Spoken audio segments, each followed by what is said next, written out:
Good evening, Mr. Bond fans, and welcome once again to another video where we're going to be looking back at an old video, this time in honour of the film's 50th anniversary since its release. We're going to be looking at Live and Let Die. I think that I'm probably going to be quite giddy in this video. I have a feeling that I'm going to be quite excitable, because this will have been back when I was making these videos, like 2009, 2010. This will have been the first Roger film that I covered, and Roger back then was my favourite Bond. He's still my favourite Bond to this day. So I feel like this is going to be an awful lot of praising. Hello again, and welcome to another edition of My Weekly Bond. And I'm very excited with this one because, finally, we're on to Roger Moore! Oh, interesting. I'm not wearing a tie there. I thought I was very particular about my uniform back in the day. Let's look at Bond's first and so far only blaxploitation adventure, Live and Let Die. So the film opens with the gun barrel sequence, anticipating there'd be more. With Roger Moore, and you'll notice we're back to a 1.85 to 1 aspect ratio. Why downgrade from 2.35 to 1? I dunno, maybe they just thought audiences wouldn't like seeing Roger Moore on a really wide screen after spending years and years watching him on the TV in The Saint. Anyway, the film opens with several MI6 agents around the world being killed by various assassins with very creative methods.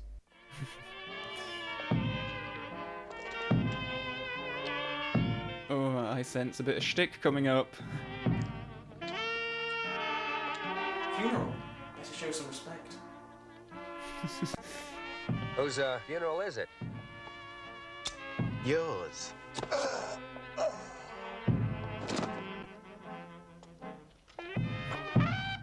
Editing's on point there.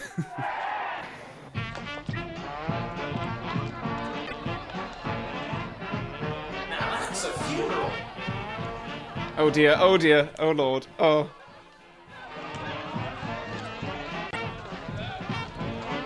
Well. Anyway, after an excellent credits sequence featuring the excellent title song by Paul McCartney and Wings, we're introduced to our new James Bond 007, and what do you know, he's in bed with a girl. Anyway, Emma's come to Bond's home. Bond's home? Wow, it's not often we get to see in Bond's personal quarters. Anyway, M and Moneypenny brief Bond on the assassinated agents and tell him to head to New York to investigate. All the while, Bond tries to hide his conquest from the Grizzly M. Now, Grizzly. did I need my coat? Oh, allow me. Can't believe I skipped over the whole coffee maker thing. This all feels very carry-on.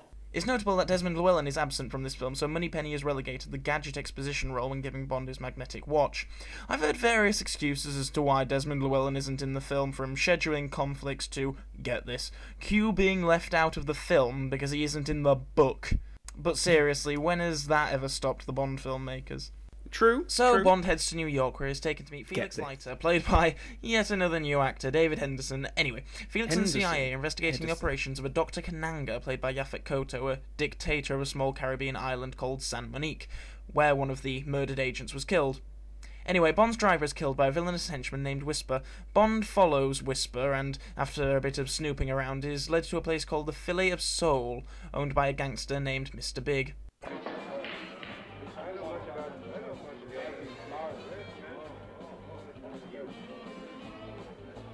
It is hard not to relish the sight of James Bond, the whitest secret agent of all time, in a black jazz bar. Bond ends up in the back of the bar where he meets Solitaire, a virgin tarot card reader who can see into the future, played by the beautiful Jane Seymour. Apparently writer Tom Mankiewicz wanted Diana Ross for the part of Solitaire, but thankfully the producers chose to stick to how Solitaire is in the Ian Fleming book.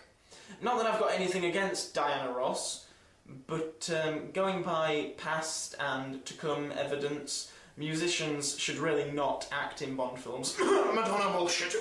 Cough. Tommy, am I in there as well? I wondered where I was going with that, because I quite like Diana Ross. The 007 symbol on the back of the tarot cards is very annoying and very distracting. It's also here that we're introduced to Teehee, played by Julius Harris, this film's main henchman. Bond meets Mr. Big, who looks an awful lot like Yaphet Kotto in bad prosthetic makeup, who orders that Bond is taken out and wasted, but of course Bond is saved by the CIA. Bond follows Kananga back to San Monique and checks into a hotel there. As Bond is checking in, we glimpse one of the film's most memorable characters, Baron Samedi, played by Geoffrey Holder. Bond is in his suite when this stupid cow turns up. I guess I have a little explaining to do. Oh god, I can already tell I'm gonna find her annoying. Turns out her name is Rosie Carver of the CIA, sent by Felix Leiter to aid Bond in his mission.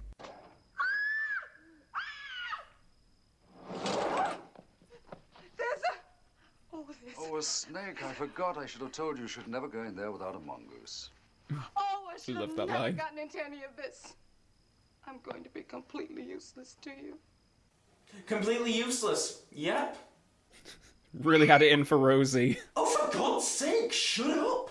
The next day, Bond and Rosie take a boat to San Monique. En route, Rosie mistakes the boatman for one of Kananga's men and almost shoots him before Bond reveals that he is actually Quarrel Jr., son of Quarrel from Dr. No, in a nice bit of series continuity, though this is really because it should be Quarrel Sr. in this film, as the book Live and Let Die was published before Dr. No. But that's what you get for filming the books out of order.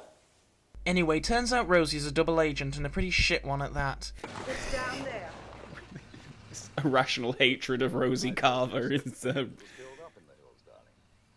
really seeping through, because I don't remember ever being that annoyed by her. I might have been... Good God, she's even an incompetent double agent. Seriously, who would employ this woman? Anyway, Bond I think I was does the probably decent feigning thing some and anger tracks for her before comedic threatening to effect. kill her. But Rosie runs away and is killed by one of Kananga's scarecrows.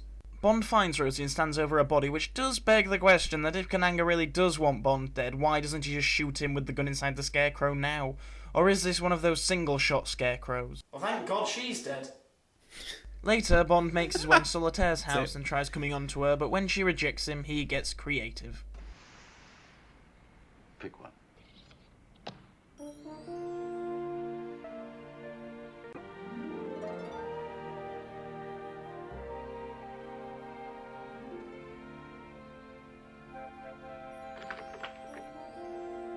Okay, so Bond tricks the girl into sleeping with him even though she doesn't want to.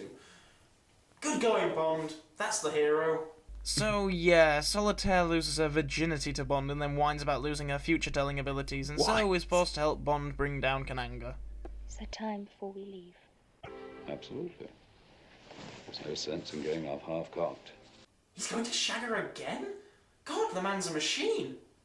Bond and Solitaire wander around the island where Bond discovers that Kananga is growing poppies for heroin and is protecting the poppy fields by exploiting the locals' fear of voodoo and the occult. Bond and Solitaire then make their escape to Quarrel's boat in a double-decker bus in one of the best vehicle chase sequences in the whole series. Do love that whole The sequence. pair make it to the airport, but Kananga's men are waiting and capture Solitaire, who has a really weird change of character here to make it look like she was in on the plan all along. My only regret is I won't be there to see it. Bond escapes anyway and clambers into the first vehicle he comes across.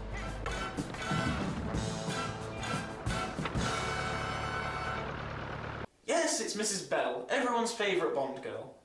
Good morning, you're, Mrs. Bell, you're not my instructor. Where's Mr. Bleeker? Indisposed. I'll be giving the lesson. Well, I'm sure this sequence isn't going to contain any overt humour at all. Over revving.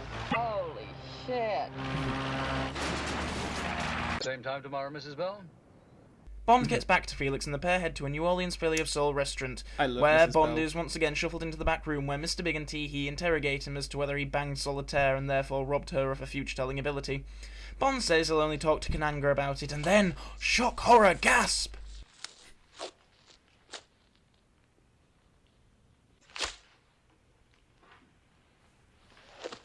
So Dr. Kananga and Mr. Big are the same person? Wow, but those prosthetics were so convincing, I never saw that coming. Kananga reveals to Bond his dastardly plan. He's going to give away heroin for free at his various restaurants, which will increase the number of addicts, he says.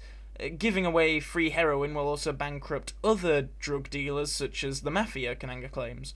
So then, with competitors out of the way, Kananga can go back to charging incredibly high prices for his heroin, as he'll be the only heroin dealer around.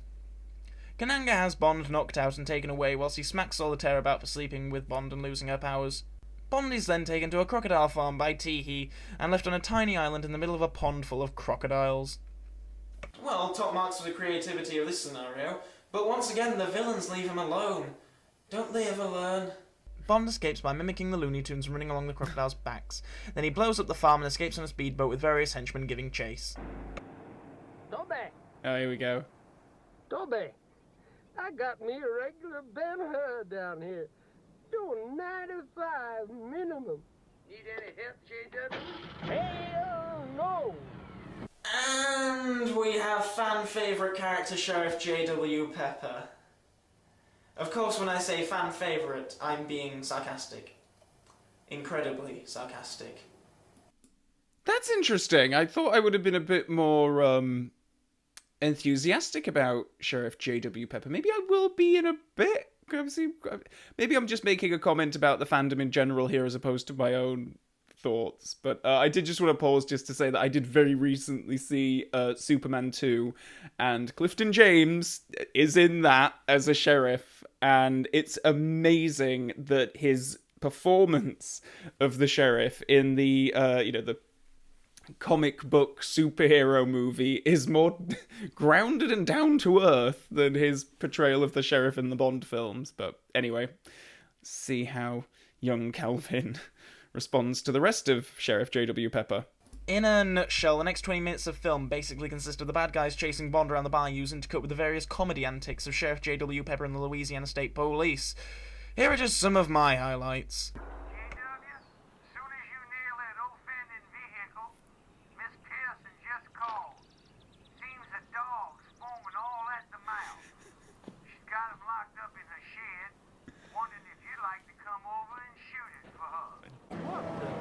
I do genuinely love that bit of radio chatter. It's so funny. Just that JW would love going around shooting his neighbor's dog. Now you listen to me, trooper boy. We got a swamp full of black Russians driving boats to beat the dam down here. Oh, this is a bit of a supercut of a lot of the stunts.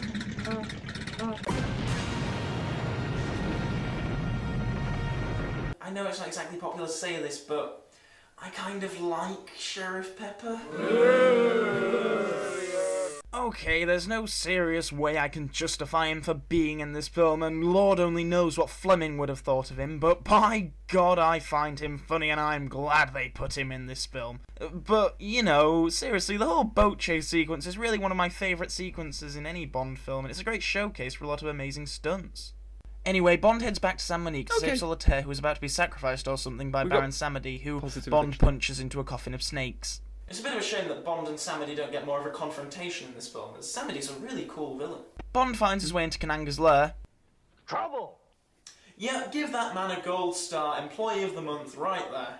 And Kananga ties up Bond and Solitaire for his sharks to eat. Bond escapes thanks to his Deus Ex Machina buzzsaw watch, kicks Whisper into a container and fights Kananga into the water, eventually shoving a shark gun pellet in his mouth, which causes him to expand and explode. As they do, Bond and Solitaire leave, and presumably Whisper is left to rot in the canister. Rot. So with Kananga dead and the girl saved, the film's over. Or is it? Yes, as before, Bond is on a mode of transportation with the girl of the film, and the henchman, in this case Teehee, appears to try and get rid of Bond himself. Of course, Bond wins, and Teehee is thrown from the train, and now the film ends with all of the villains dead.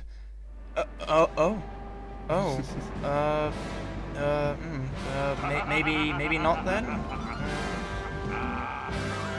Really just plowed through the ending there.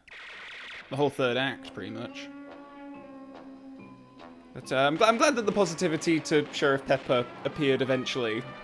Roger Moore is James Bond, 007, in Ian Fleming's Live and Let Die.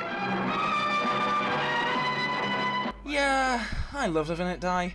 It's a great debut film for Moore and is just all around great, really. It's amazing how relatively uncontroversial the film is despite an all-black cast of villains, though of course any kind of controversy would be entirely unwarranted. Sure, the villains are defeated in the end, but this is a Bond film. The villain would be any colour of skin and is still gonna lose. On the subject of the villains, actually, just wow, it's a great ensemble. Yaphet Kotto is a great Kananga, and Kotto does his usual scene-stealing performance, which is an absolute joy to watch, particularly in his last few scenes. Julius Harris and L. Jolly Brown are both very memorable as Teehee and Whisper, respectively, but Jeffrey Holder as Baron Samedi is just inspired. It seems the filmmakers thought so too. Leaving Samedi alive at the end of the film was a deliberate excuse to bring him back in a future film, but unfortunately this never happened. The only weak link really is Gloria Hendry as Rosie Carver, who just comes across as annoying, but she's only on screen for a reel or so, so you don't grit your teeth at her performance for too long. Jane Seymour is also great as Solitaire, and even though Solitaire is mostly just a damsel in distress, I kind of like it that neither the writers nor Seymour tried to make the character into something she wasn't in order to toughen her up or anything. She's a beautiful girl, she's put in peril, and Bond has to save her. That is a simple and elegant scenario. I know a lot of people complain about a lot of the overt humour in the film and the inclusion of Sheriff Pepper, but like I said before, I really don't mind. Clifton James plays Sheriff Pepper brilliantly, and I think most of the humorous situations and moments in the film really hit the mark and are genuinely quite amusing and entertaining. I mean, yeah, you'd never see such stuff in any of the Fleming books, and hell will freeze over before a character like Sheriff Pepper appears in a Daniel Craig Bond film, but in this film it all works. Each Bond film is a product of the era in which it was made, so I don't think the fact that the filmmakers sought to add more humour into the films around this era should be made out to be the antichrist that it is a lot of the time.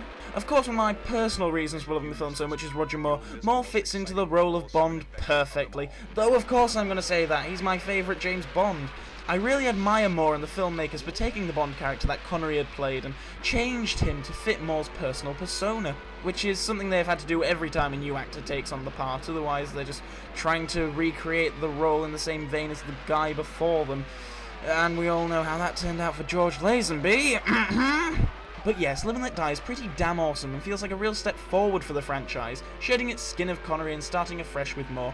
However, for every great Bond film, there is a not-so-great Bond film, which is why I'll be giving a decidedly mixed review to the next James Bond film, The Man with the Golden Gun. So that was quite positive, really. I'm surprised at how much I brought up Fleming in that. I can't remember if at this time... had I read Live and Let Die? I remember, like, earlier on, From Russia with Love was the first Bond book I ever read. I definitely read Casino Royale. Pretty sure I read Live and Let Die as well. But those were the only 3 Bond books I think I'd read, and prior to me, reviewing them all on this channel, you've been, seeing my journey through literary Bond throughout the decades in that particular series. At this time, I'm not exactly sure. But I'm surprised that I was doing the whole kind of reverence to Fleming sort of thing from generally speaking, from a point of ignorance, if I'm being completely honest. I hadn't read all the books at that point. Interesting comment there as well about hell will freeze over before the Daniel Craig films have such a character, and then in No Time to Die we have, what's his name? David Densick's character. Obruchev, yes, of course. God, it completely slipped my mind then. But yeah, I mean, you look at Obruchev in No Time to Die and you think like, oh, actually, yeah, he is that kind of broad, comedic character in a not too dissimilar vein to Sheriff Pepper. I'm surprised that I really did have the knives out for Rosie Carver in that one. I don't think I would. I think I was probably because I knew that I was going to be very positive about this, and back in that day, it was all about internet outrage and like finding things and being really angry about stuff. I was probably just sort of grasping at straws to find something in the film that I could be sort of negative about, because these days I don't think she's not one of my favourite Bond girls by any stretch of the imagination, or villains, characters, whatever you want to sort of whichever box you want to put her in. But she doesn't annoy me well, certainly not to that extent. And I also got the sense I was quite guarded about my Sheriff J.W. Pepper opinions and thoughts, which is kind of funny, really, looking back on it. Like at that, back in those days, before, like, now I don't even know if you could even say that anything in the Bond series is underrated, because literally every character has their fans, and you can see it all on Twitter and Facebook and Instagram and stuff. Like, people post about, the relatively obscure things that they like about the Bond series all the time in the Bond fan community, so I know that Sheriff J.W. Pepper has fans. But at that time, I suppose probably from all, like, the books and TV and stuff that I'd read and seen and conversations I'd had with, few people. At this time I was at film school, so anyone that I spoke to that will have seen these films will have not liked Sheriff Pepper, I'm pretty sure. I'm surprised that I had to temper my genuine feelings about Sheriff Pepper and sort of front load it with a bunch of like, yeah, he's, out of place and Fleming would be turning in his grave and all that kind of stuff before actually admitting like, oh, I actually do really find that character hilarious. So yeah, that was an interesting one, actually, but very positive, which I kind of expected. And yeah, I'm going to be curious to see what The Man with the Golden Gun is like then, because sure as hell set that up as a bit. Because Man with the Golden Gun was a Bond film that at one point I would have described as my favourite. I think when I was like 13, 14 years old, I went through a real phase of really loving that film. So something happened in like the 5 years after that or whatever after, you know, to get me to a point of a decidedly mixed review, but we'll see. Okay, next time I'm doing Man with the Golden Gun, I need to follow this up. I need to find out. If you would like to stay up to date on future video uploads, then please do click the subscribe button and the Mrs. Bell notification button. Also below there are links to my various social media pages where you can follow me as well. And until next time, Bond fans, thank you for watching, and so long for now.